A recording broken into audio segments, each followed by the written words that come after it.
சேலத்தில் ஆயுத பூஜைக்கு பயன்படுத்தப்பட்ட வாழை மரங்களில் இருந்த இலைகள் உணவகத்தில் உணவு பரிமாற பயன்படுத்தப்படுவதாக புகார் எழுந்துள்ளது. விவரங்களை செய்தியாளர் கண்ணன் வழங்க கேட்கலாம். கண்ணன், மேலதிக விவரம். வணக்கம் பிரகாஷ். சரஸ்வதி பூஜை ஆயுத பூஜை கொண்டாட்டங்களை முன்னிட்டு சேலத்தில் அதாவது 200க்கும் மேற்பட்ட இடங்களில் கிராமப்புறங்களில் இருந்து விவசாயிகள் மற்றும் வியாபாரிகள் வாழை மரங்கள் வாழை கன்றுகளை விற்பனைக்கு குவித்திருந்தனர். இதில் விற்பனையாகாததை அவற்றை நேற்று இரவு அப்படியே விட்டுவிட்டு சென்றனர். சில வியாபாரிகள் மற்றும் விவசாயிகள் மட்டும் பொதுமக்கள் நலனை கருதி அவற்றை மாநகராட்சியின் குப்பை தொட்டிகளிலும் குப்பை வண்டிகளிலும் தூக்கி குவித்தனர். ஆனால் இதனை அறிந்த அந்த சேலம் மாநகரில் உள்ள சில வியாபாரிகள் அந்த வாழை இலைகளில் குப்பைகளில் கிடந்த வாழை இலைகள் மற்றும் குப்பை தொட்டிகளில் உள்ள வாழை இலைகளை வெட்டி அவற்றை கழுவி சுத்தம் செய்வது போன்று அவற்றை துடைத்தும் அவற்றை ஹோட்டல்களிலும் மற்றும் மார்க்கெட்டிலும் விற்பனை செய்ய துவங்கிவிட்டனர்.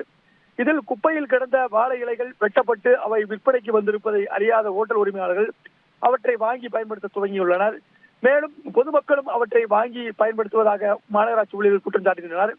இதனால் குப்பையில் வீசப்பட்டதால் அவற்றில் மலம் உள்ளிட்டவையும் மற்றும் ஈக்கள் கொசுக்கள் அவற்றை பசித்த நிலையில் அவற்றில் புழுக்களும் அவற்றில் முட்டைகளும் விட்டுள்ளன. இதனை அறியாத பொதுமக்கள் அவற்றை வாங்கி பயன்படுத்துவதால் அதனால் நோய் தொற்று ஏற்படும் அபாயம் ஏற்படுவதாக மாநகராட்சி துப்புரவு பணியாளர்கள் குற்றம் சாட்டினர். இது குறித்து அவர்கள் மாநகர நகர் நலவள மற்றும் சுகாதாரத்துறை ஊழியர்களுக்கு தகவல் அளித்தனர்.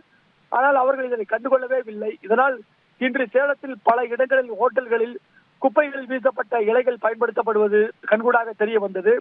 இது குறித்து புகார் எழுந்து மாநகராட்சி அதிகாரிகள் நடவடிக்கை எடுக்காத பொதுமக்கள் மத்தியில் கடும் அதிர்ச்சியை ஏற்படுத்தியுள்ளது. இதனால் நோய் பரவல் தொற்றும் அதிகரிக்கும் என பொதுமக்கள் பீதி அடைந்துள்ளனர். எனவே உடனடியாக இதனை தடுத்து நிறுத்த வேண்டும் என சமூக ஆர்வலர்களும் கோரிக்கை விடுத்துள்ளனர். பிரகாஷ், விவரங்களை வழங்கியமைக்கு நன்றி கண்ணன்.